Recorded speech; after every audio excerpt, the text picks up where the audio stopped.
bonjour à tous, merci de la présence de tout le monde. Euh, Ça faisait un certain temps que je n'avais pas fait des vidéos. Aujourd'hui, je vais profiter de faire plusieurs vidéos pour parler de plusieurs choses différentes. Et aujourd'hui, j'ai décidé, en exemple dans cette vidéo-là, de parler de quelque chose d'important, qui c'est quelque chose que je pratique assez souvent. Ça veut dire que c'est l'écriture automatique, ce que nous appelons l'écriture automatique. Ça veut dire l'écriture des médiums écrivains et psychographes. Et dans ce petit livre-là d'Alain Kardec, ça veut dire le livre des médiums, nous voyons les types, les catégories des types de médiums écrivains. Ça veut dire les médiums qui sont capables de psychographer et d'écrire, soit sous inspiration, soit mécaniquement, des informations qui viennent souvent. Hein. C'est souvent, parce que c'est ce que j'ai bien remarqué, parce que quand c'est l'astral, c'est une chose, quand c'est ailleurs, c'est une autre chose. Et nous sommes souvent inspirés par le monde astral parce que c'est évident, il est plus près. Et c'est important de comprendre les différents types d'écriture que nous sommes capables de faire en développant notre perception de l'écriture automatique. Alors, je vais lire quelques passages et dire quel type de psychographie ou quel type d'écriture nous pouvons faire pour apprendre ce type de lecture, ou d'écriture, pardon.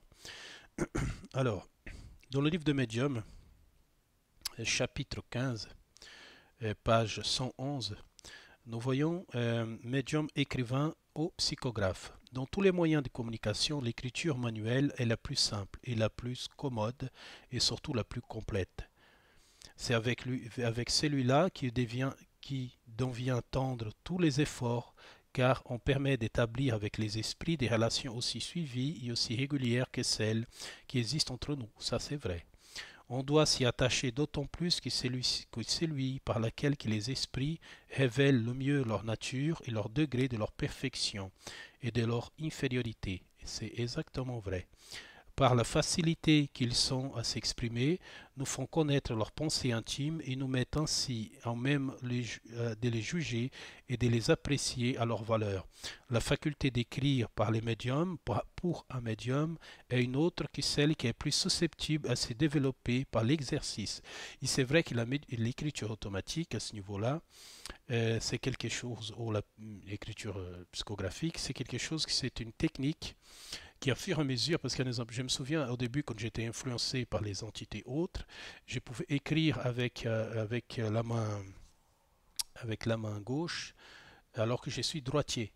Vous voyez, je vous expliquerai à la fin. Médium mécanique. Si on examine certains effets qui se produisent dans ces mouvements de la table et de la corbeille ou de la planche qui écrit, on peut douter d'une action exercée directement par les esprits sur ces objets. Ça c'est quelque chose qui date d'une époque, je ne crois plus que ça se fait. Ça veut dire qu'il parle au passé, chez les spirites, il faisait un trou sous une poignée, un petit pot, il mettait un crayon à l'intérieur et les crayons écrivaient tout seuls. Mais ça c'est à l'époque, hein, quand il y a eu cette grande vague spirit au 19e siècle. Et pareil aussi sur la planche. Ce type de, on va dire l'esprit, le médium, il n'est pas très en action à ce niveau-là. Alors c'est plutôt quelque chose déjà mécanique. Hein. On directionne les choses, ça veut dire avec l'énergie, parce qu'ils ont besoin d'une énergie pour faire bouger cette, euh, cette écriture, pour faire écrire. Mais généralement, le médium n'est pas... je vous conseille de regarder sur Internet, il y en a des vidéos explicatives, même sur YouTube, je crois, sur ce type de choses qui se passaient à l'époque au 19e siècle. Aujourd'hui, je ne crois plus que ça se fait. La majorité des médiums, c'est des médiums inspirés ou des médiums semi-automatiques. Médium intuitif. La transmission de la pensée est aussi lieu par l'intermédiaire de l'esprit du médium, ou au mieux de son âme, puisque nous désignons sous ce nom l'esprit incarné. L'esprit étranger, dans ce cas, n'agit pas sous la main pour le faire écrire. Il la tient pas. Il ne le guide pas. il s'agit sur l'âme avec laquelle il est identifié. Voilà, le médium intuitif, c'est ça. C'est quelque chose que j'ai déjà vécu.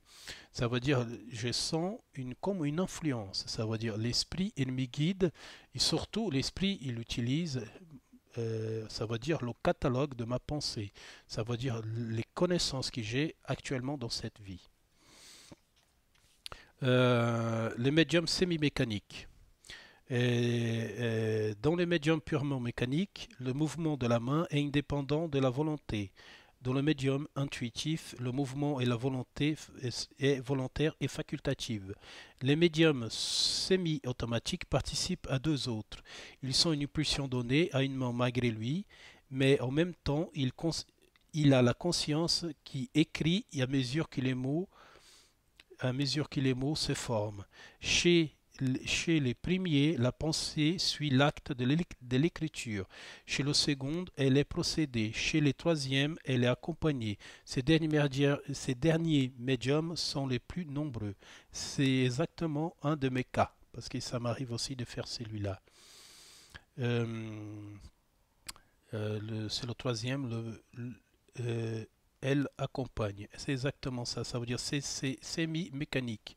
Ça veut dire je sens parfois l'influence de quelque chose d'autre qui rentre en relation avec mon être intérieur et qui m'aide dans la guidance de certains mots, de certains mots, de certaines paroles. C'est important de comprendre l'importance de tout ça. Le médium inspiré. Toute personne qui soit dans l'état normal, soit dans l'état d'extase, reçoit par la pensée des communications étrangères et de ses idées préconçues. Peut être rangé dans les catégories des médiums inspirés.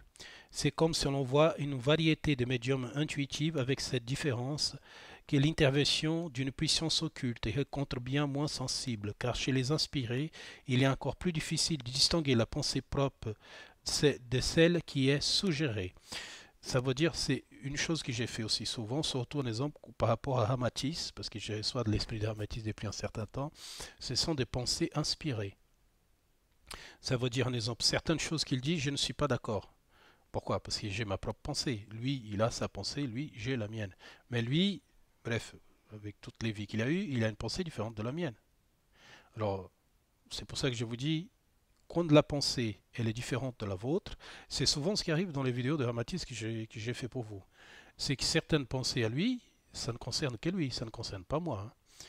Ça veut dire mon anémisme à moi, c'est ça le mot, l'anémisme, quand elle est inspirée dans une profondeur plus grande, c'est sa pensée à lui.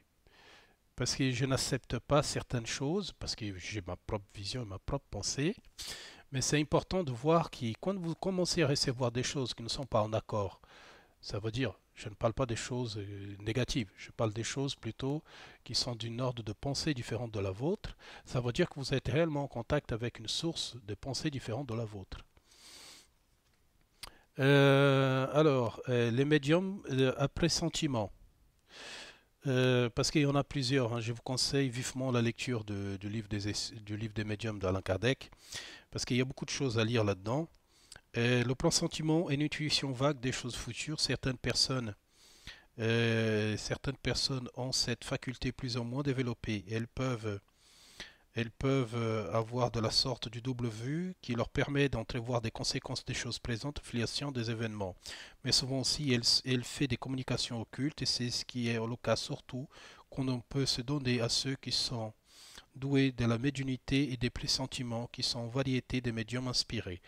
Ça m'arrive aussi. Alors, bon, je vous ai dit par rapport au livre de Kardec, que je trouve que c'est quelque chose d'important. Alors, qu'est-ce qui a d'important dans l'écriture automatique? D'abord, il ne faut pas avoir peur, parce que ça peut arriver que certaines personnes ont peur de, de faire des écritures intuitives. Ça veut dire que certaines personnes sentent l'envie, l'intuition d'écrire, mais ne vont pas plus loin. En toute façon, si vous n'allez pas plus loin, vous ne pouvez pas développer cette technique, parce que c'est une technique, c'est un apprentissage.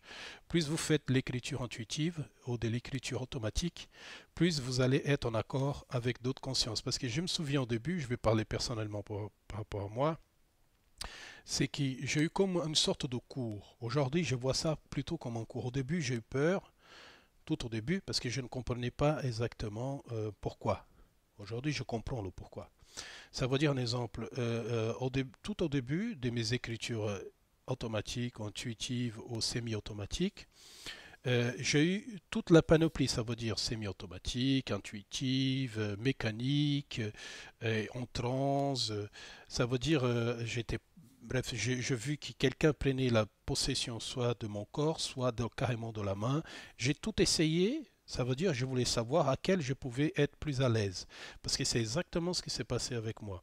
Alors, comme j'ai fait plusieurs techniques et plusieurs choses qui étaient complètement différentes une de l'autre, j'ai compris que celle qui m'accordait plus avec mon état d'esprit, c'était celle semi-automatique et parfois inspirée.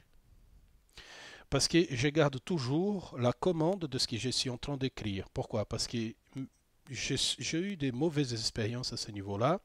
C'est quand au début, j'ai reçu des entités qui n'étaient ce que nous appelons des entités qui ne sont pas encore dans un état d'évolution, qui sont stagnées quelque part dans l'astral ou dans le bas astral, appelez ça comme vous voulez, qui, comme nous sommes tous liés mentalement, parce que nous sommes tous de la même famille, la même entité, le contact se fait naturellement. Alors, si de votre part, il n'y a pas une élévation de votre état de conscience, de votre pensée, vous allez être en contact exactement avec les gens qui sont au même niveau de conscience que le vôtre. Parce qu'en toute façon, comme dit Kardec, nous sommes tous médiums. Sans exception. C'est évident et c'est normal. Pourquoi? Parce que nous sommes tous des êtres incarnés, nous sommes des esprits, nous ne sommes pas des corps, nous sommes des esprits. Alors la question dans cette histoire, c'est de plutôt comprendre, c'est qu'est-ce que nous devons faire pour ne pas se faire berner par ce type des entités manipulatrices. Il n'a qu'une seule solution, c'est la lecture. C'est la lecture, c'est le blinder votre intellect avec de la connaissance. Parce que non seulement vous aidera dans les communications, quand quelqu'un viendra vous parler des choses, parce qu'il faut comprendre, c'est quand vous êtes ouvert, vous êtes un canal ou un canal en channeling, où vous êtes quelque chose d'ouvert au monde spirituel, vous êtes ouvert à tout. Vous n'êtes pas ouvert à ceux qui sont dans la lumière, vous êtes ouvert à tout le monde. Parce qu'il n'existe pas ce classement. Ce classement, c'est une chose humaine, c'est le classement de l'ego. Quand vous êtes ouvert à tout. Mais vous devez faire attention, c'est plus votre niveau de vibration est haute, votre énergie, plus elles sont positives, plus vous allez être en contact avec des entités qui ont un niveau supérieur au vôtre, au, au même niveau que vous. Hein. Mais généralement, les consciences plus hautes, elles sont obligées de baisser leur niveau de fréquence. Vous êtes obligé d'élever le vôtre pour pouvoir avoir une communication. Généralement, c'est comme ça que ça se passe. Mais il faut faire attention, c'est qu'il y a beaucoup des tromperies, des mensonges et c'est par là qu'ils tiennent les esprits manipulateurs ou les esprits frivoles tiennent les médiums, c'est par là. Ça veut dire, parce qu'il faut faire attention aussi, mais ça il faut aller plutôt vers la théosophie pour voir, parce qu'ils n'aiment pas les médiums. La théosophie, c'est une erreur de leur part, mais ils ont le droit. C'est que dans la théosophie, on comprend certaines choses par rapport, un exemple, à les coquilles vides, ce que nous appelons les coques astrales, ça veut dire des esprits qui ont quitté leur corps astral et leur corps astral continue à se déambuler dans le bas astral. Et il y a encore des résidus de vie et souvent, beaucoup de médiums, quand on rentre en contact, en les appelant, ils se contactent à ça. Ils ne sont pas l'esprit libéré, ils se contactent à des coquilles vides. Alors il faut faire attention, sans parler des élémentaires, ça veut dire des choses de la nature ou de l'environnement terrestre, qui sont souvent aussi liées au bas astral. Les élémentales sont là aussi. Alors nous devons faire attention qu'ils se font passer par des diables, par des entités maléfiques, bref, des tas de choses comme ça. Alors vous devez faire très attention, c'est plus vous enlevez votre niveau de conscience. C'est pour ça que je dis souvent, les médiums qui veulent réellement être dans la médiumnité ne doivent pas boire, fumer et manger de la viande. Et avoir une vie mentale et une hygiène mentale parfaite. Parce que plus vous élevez votre niveau de conscience, plus vous pouvez avoir des connaissances, vous pouvez accéder à des informations, ce que nous appelons des annales akashiques. Vous pouvez accéder à beaucoup de connaissances, mais si vous êtes accroché encore au monde de la matière, malheureusement, vous allez attirer beaucoup de consciences qui sont attirées pour ça. Alors, plus vous détachez sur plusieurs points, plus vous pouvez avoir un vrai contact et avoir des vraies informations et surtout pouvoir aider les gens qui en ont besoin. Mais il faut faire très attention, les communications. Si vous sentez inspiré, vous devez faire attention. Mais généralement, quand c'est le cas, généralement, je ne dis pas que c'est quelque chose de, qui c'est pour tout le monde, mais généralement, nous sommes accompagnés dans ce type d'événement. Hein. Il y a des entités autres qui nous aident dans notre développement spirituel, car c'est très important pour tout le monde. Voilà. Ok, alors faites attention, si vous sentez l'envie d'être inspiré, si vous avez envie de faire des écritures automatiques, n'ayez pas peur, il faut juste faire attention à ne pas se faire manipuler. En toute façon, je vous donne les clés, le pardon, la compassion et l'amour. Si vous sortez de ça, le message est faux, tout simplement. Voilà. Et ça peut arriver à tout le monde. Même les plus grands médiums se font tromper. Parce que certaines entités sont très intelligentes, utilisent de plusieurs, on va dire plusieurs choses, plusieurs facettes pour essayer de manipuler les esprits appreneurs de vie comme nous. Ok? Je vous embrasse tous très très fort et je vous conseille encore la lecture du livre de médium d'Alain Kardec qui va vous apporter beaucoup d'explications par rapport à l'écriture automatique, semi-automatique, inspirée, aussi l'écriture en transe. Bref, il y a beaucoup de choses. Vous devez le lire pour tirer vos propres conclusions. Voilà. Et surtout, n'ayez pas peur, car la peur, c'est un mécanisme de l'ego. Et ces mécanismes sont utilisés par des entités, on va dire, qui n'ont plus de corps physique, mais qui ont besoin des énergies vitales, surtout des médiums, pour continuer à exister. Alors je vous embrasse très très fort. À bientôt dans d'autres vidéos. Je vous embrasse très très fort. À bientôt.